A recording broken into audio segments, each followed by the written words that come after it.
Cordial saludo. Mi nombre es Eduardo Heidiger González Rodríguez. Estoy realizando este video como evidencia para el componente práctico de ensamble y mantenimiento de computadores. Nuestro docente del componente práctico es Marco Antonio López y el laboratorio se realiza el 31 de octubre. Muy bien.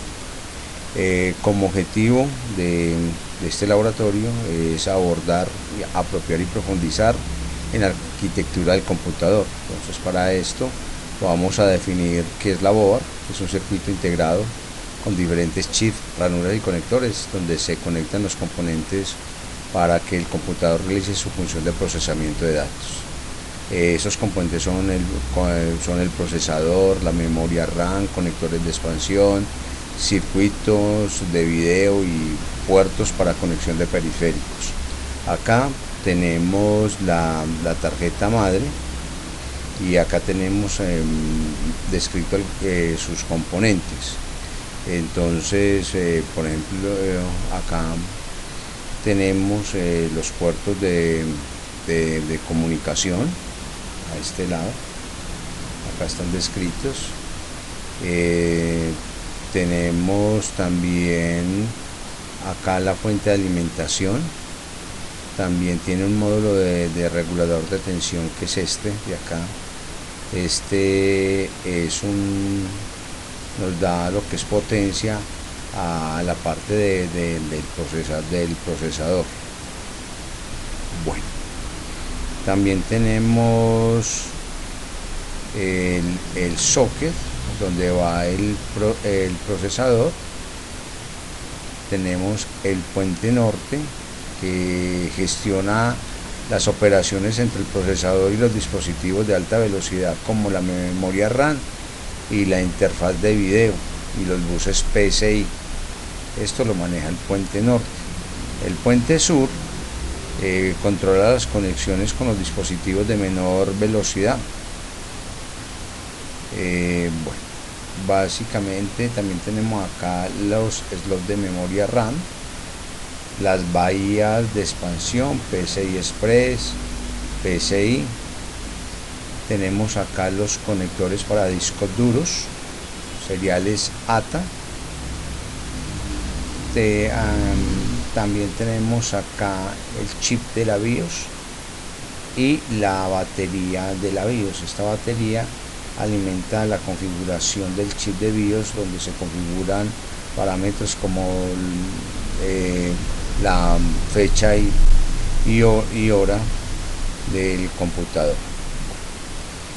Pasamos entonces a lo siguiente. Para hacer la apropiación y alcanzar el objetivo propuesto, voy a hablar de dos tarjetas, una muy reciente que es la MSI B450 Tomahawk y esta otra que es la MSI GF615M P31.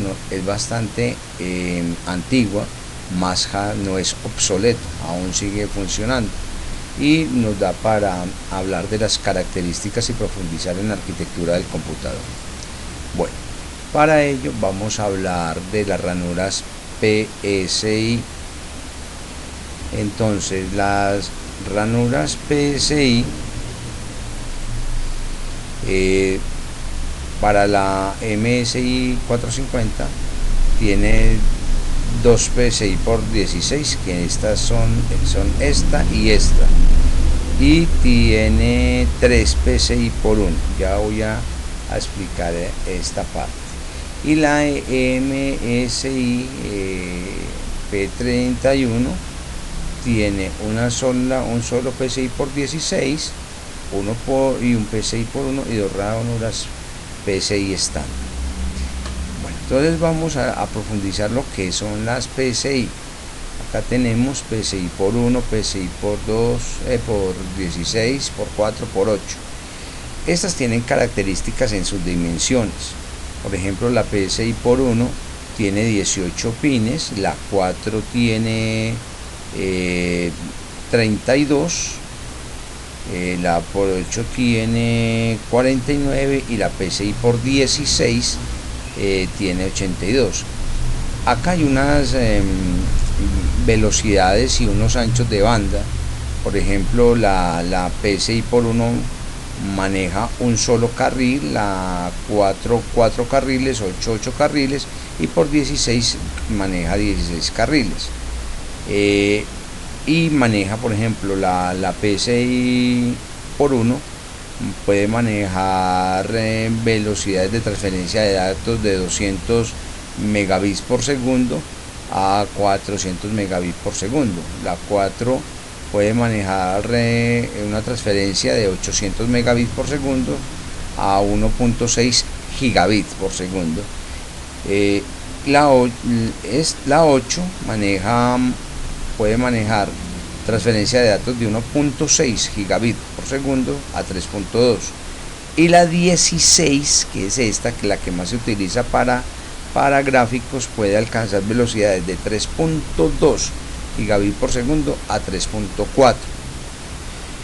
Eso es lo que se refiere pues a las características de la PCI Express, que se está convirtiendo en el estándar. Estas, que son las PCI normales, están ya desapareciendo. Como vemos en esta board, que es más antigua, aparece una sola PCI Express, una por 16, una por 1 y 2 PCI.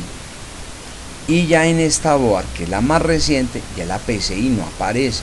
Aparece las PCI Express de última generación por 16 y PCI 1 por 1. Entonces, para cada una de estas ranuras de expansión podemos colocar tarjetas de expansión para suplir ciertas necesidades o daños. Por ejemplo, se daña el integrado de la board de red, ¿cierto? Entonces uno no desecha la board, sino que si hay un slot libre, lo que hacemos es colocar una tarjeta PCI, que hoy en día es el PCI Express. Como dato, pues el PCI fue creado en 1991 por Intel y presentado en el mercado en junio de 1992. Y la PCI Express hace su aparición en el 2004. Y la PCI, pues cuando salió, era para superar las limitaciones de los buses de la época, como el ISA, el BESA y el EISA, que eran otros estándares para las ranuras de expansión mucho más antiguas. Bueno, otro dato es que las ranuras PSI son retrocompatibles. ¿Qué es esto?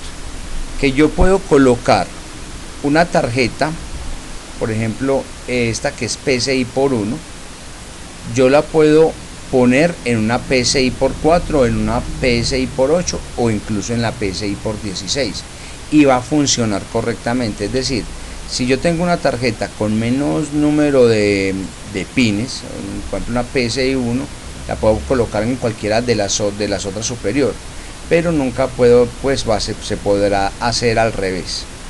Bueno, entonces esto permite pues gran versatilidad en este estándar PCI. Aquí tenemos los ejemplos de algunas tarjetas de PCI por 1.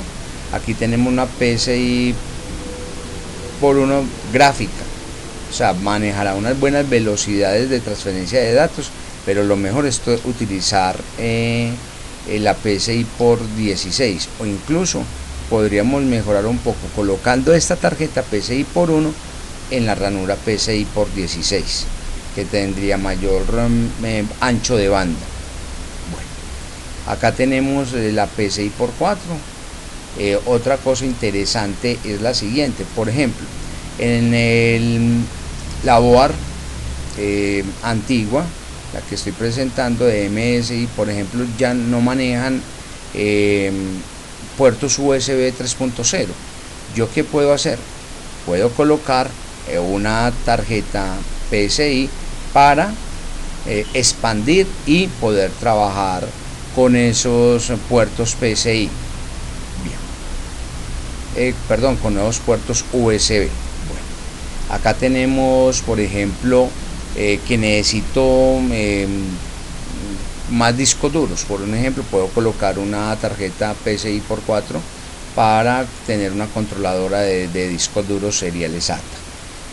También puedo colocar en un puerto PCI Express, en este caso por 4, una tarjeta controladora de discos de estado sólido.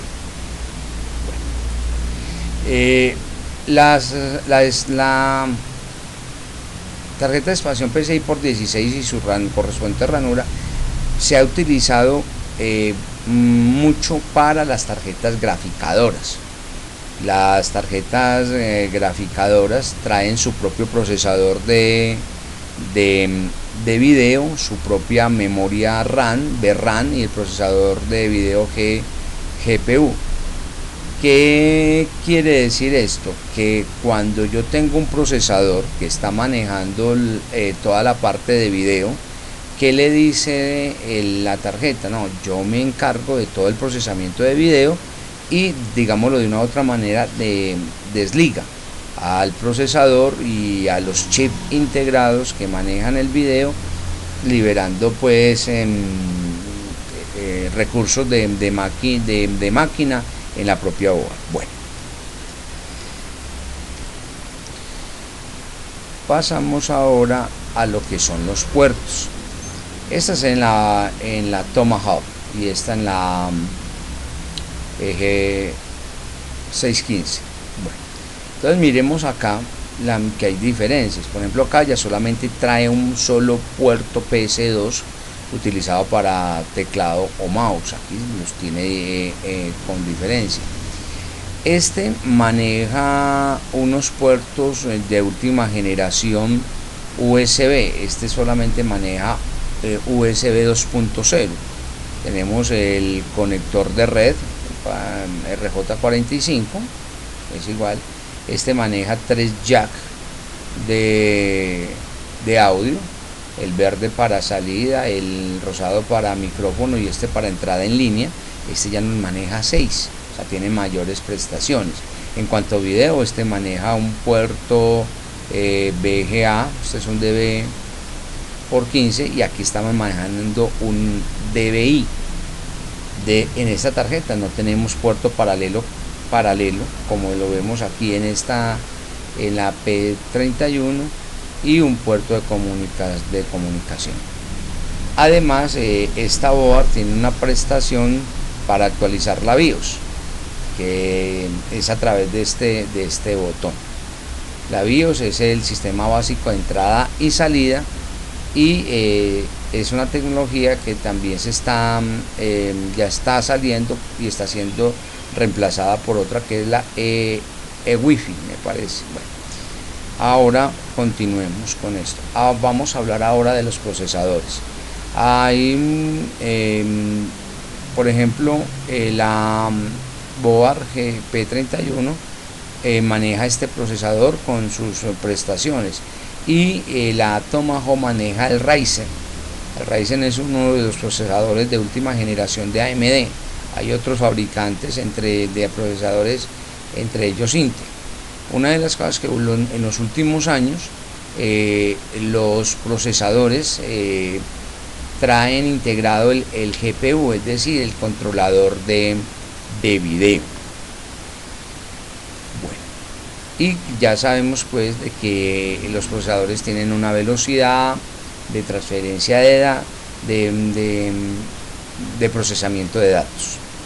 Bueno, hablamos ahora de la memoria RAM. La memoria RAM, o memoria de acceso aleatorio, se encarga de todas las instrucciones que se ejecutan en el procesador para que se puedan acceder a ellas. Estas instrucciones provienen del sistema operativo, de la integración con el computador y los dispositivos de entrada y salida. Dentro de la memoria RAM se almacenan todos los programas. O sea, realmente cuando se prende un computador, los programas todos se almacenan, se ejecutan en la memoria RAM. y en el momento para enviarle instrucciones de forma más rápida al procesador y tener la comunicación entre procesador, disco duro y video. Se llama de acceso aleatorio porque es posible leer y escribir en cualquiera de sus posiciones de memoria sin necesidad de respetar un orden. Las tecnologías que se han manejado de memoria RAM son la SDR-RAM, DDR-RAM, DDR2, DDR3, cada una pues con sus características de velocidades de transferencia de datos y diferentes capacidades. Actualmente se está manejando las DDR-SRAM, que son memorias que permiten la transferencia de información mediante dos canales distintos de forma simultánea en un mismo ciclo de reloj, y algo que nos permite alcanzar mayor rendimiento y velocidad. Por esto existen varias versiones de esta memoria. Ya hablamos de la DDR1, DDR2, DDR3, DDR4 y ya estamos en DDR5, y esta, para que tengamos una idea, tiene estas características. Puede alcanzar velocidades de 4800 MHz con un voltaje de 1.2 voltios. Puede transferir datos a 6.4 gigabits por segundo con una tasa de transferencia de 71 gigabit por segundo y un ancho de banda y un ancho máximo de 51 gigabits. Y la capacidad del módulo, porque también pues como les decía ahora, cada una tiene sus características de velocidad de transferencia de datos, tasa de transferencia máxima y capacidad máxima por módulo. Las anteriores alcanzaban hasta 64 gigabits por módulo o 8 por módulo. Esta alcanza 128, la que se va a convertir pues en el estándar. Hablemos de los discos duros. Los discos duros tocaría hablar de dos tipos: los que son los de estado sólido y los mecánicos. Acá por ejemplo tenemos estos mecánicos, discos duros HDD, estos son SSD. Estos discos duros vienen de diferente tamaño. Por ejemplo, el 2.5 y el 1.8 son utilizados en los computadores portátiles. No quiere decir que no se puedan utilizar en un computador de escritorio. Podemos conectar por ejemplo de 2.5 de un portátil en un computador de escritorio a través del puerto SATA y su correspondiente conexión de fuente de poder. Bueno, los discos duros de estado sólido, vamos a mirarlo acá, más aquí en esta, miren. Mientras estos trabajan mecánicamente con una aguja lectora sobre un plato, estos son módulos donde se almacena la información. Estos son muy utilizados en portátiles, también se pueden utilizar en escritorio, y estos que son M.2 son discos de estados sólidos que ya se pueden conectar, digamos, las board traen las ranuras para este tipo de disco duro. O sea que la Tomahawk trae unos slots específicamente para este tipo de discos. Bien, entonces esas son algunas conexiones de los discos duros, los dos que se utilizan. Esta está ya entrando en de uso, que es SATA, esta es IDE.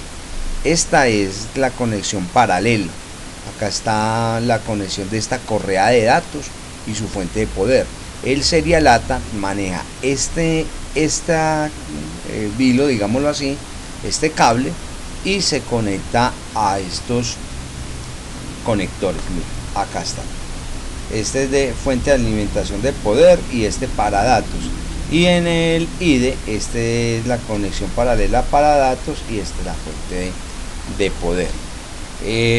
uno todavía se encuentra algunos computadores con este tipo de conexión para discos duros. El estándar se está convirtiendo en serial ATA o SATA. Bien. Lo que hablábamos de los discos duros HDD y los discos duros de estado sólido. Para mayor comprensión voy a mostrar este cuadro que está referenciado. Hay ventaja, lo que son las principales ventajas para los discos duros de estado sólido es de un alto costo. Los de mecánicos son de bajo costo, las capacidades son más altas, en los discos mecánicos, en los de estado sólido son más bajas, el consumo es mucho menor en los discos de estado sólido que en los HDD, el ruido es mucho más silencioso del HDD. No tiene vibraciones, mientras el HD tiene vibraciones LED, fragmentación de datos no tiene, y en los discos mecánicos puede darse. ¿Qué es esto? Por eso la velocidad de carga es mucho más rápida en los discos de estado sólido, porque mientras que en el disco duro la aguja tiene que recorrer, vamos a mirar, pues es como esta aguja debe buscar los datos en diferentes posiciones del plato. El disco de estado sólido los tiene organizados en cada uno de sus módulos de almacenamiento. Bueno, el disco de estado sólido es más resistente a golpes que el HDD. Las celdas de almacenamiento, digámoslo así, de los discos de estado sólido es mucho más durable. Los discos mecánicos tienden a deteriorarse, y aquí por ejemplo tenemos el ejemplo de lo que decía del arranque. En un disco de estado sólido el promedio de carga del sistema operativo es de 7 segundos, y en el de mecánico pues se demora 16 promedio, pero sabemos que puede ser más. La transferencia de datos es mucho mayor en los discos de estado sólido. No lo afecta los campos magnéticos. Y aquí está lo interesante, pues ya como el estándar de los discos mecánicos es serial ATA, y los discos de estado sólido pueden manejar estos interfaz de conexión desde PCI Express, como les expliqué ahora, a través de una tarjeta controladora. Los conectores que ya traen algunas board M.2, MSATA y SATA, o sea que son bastante versátiles, muy buenos para carga, muy buenos, pero lamentablemente son mucho más costosos y tienen poca capacidad que los de los mecánicos. Bueno, eso es todo lo que tiene que ver con discos duros. Ahora hablemos de las unidades ópticas. Las unidades ópticas son para la lectura de los DVD, CD, Blu-ray. Estas vienen también con conector IDE, como vimos en los discos duros, y con conector serial ATA.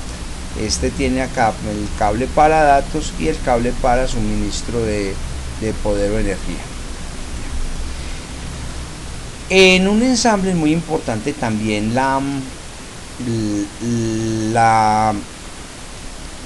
fuente de poder.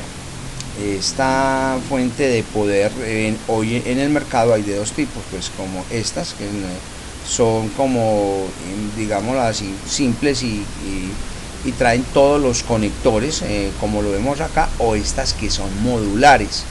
Estas modulares, por ejemplo, uno simplemente puede conectar lo que necesita. Incluso algunas fuentes de poder traen el conector para alimentar a las tarjetas gráficas. O sea que esta tiene buenas prestaciones, y pues esta lo que ocurre es, al ser modular, puede organizar de mejor manera los cables dentro del gabinete.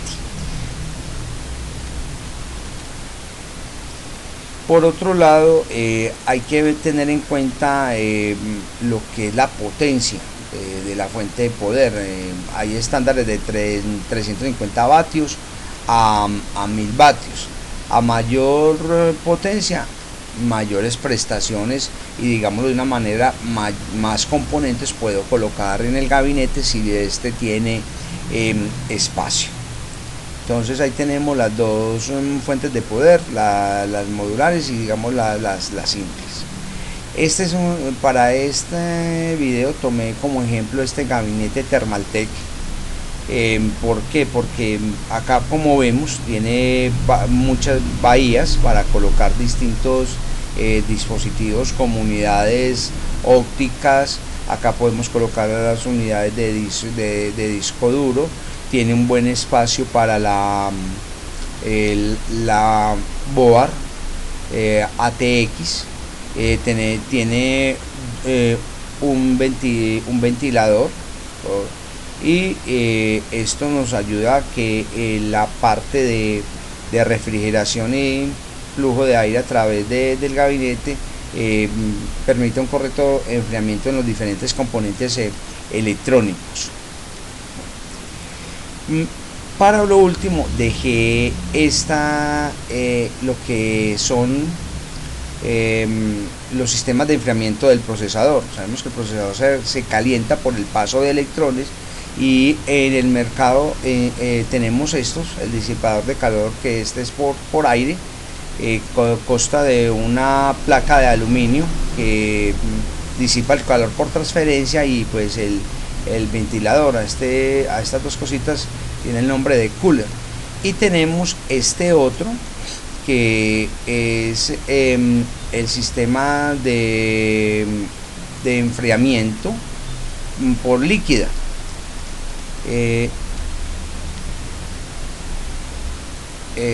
Esta refrigeración líquida se hace por agua o cualquier líquido refrigerante.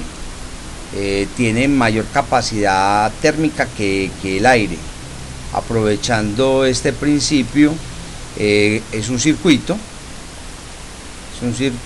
de refrigeración que disipa el calor generado en los componentes del computador, usando como agua como fluido refrigerante, enfriando en un radiador. Enseguida lo vamos a mirar acá. Entonces este es el circuito, esta es la parte que se coloca al procesador. Acá tiene dos ventiladores, dos extractores de aire que ayudan a disipar de mejor manera. Esta es la parte, este es el radiador, que permite pues con los ventiladores digámoslo así, sacar el calor hacia afuera.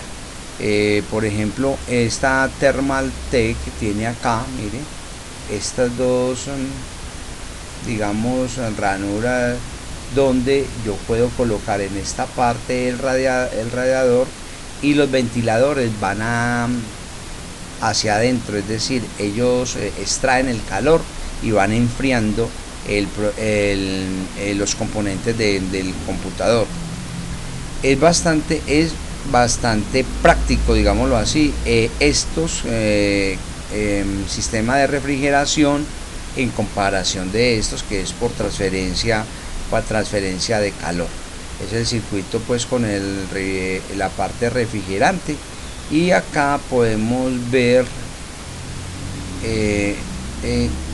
donde también se hace contacto con el procesador a través de una superficie en cobre. Bueno, acá tenemos otro. Esta es la parte donde el sistema de enfriamiento cooler se coloca encima del procesador, hace enfriamiento por transferencia de calor, y el extractor, el ventiladorcito. Y este es uno sencillo de refrigeración líquida.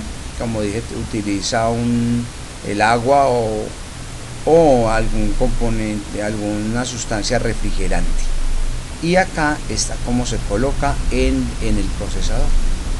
Entonces ese es el sistema de refrigeración.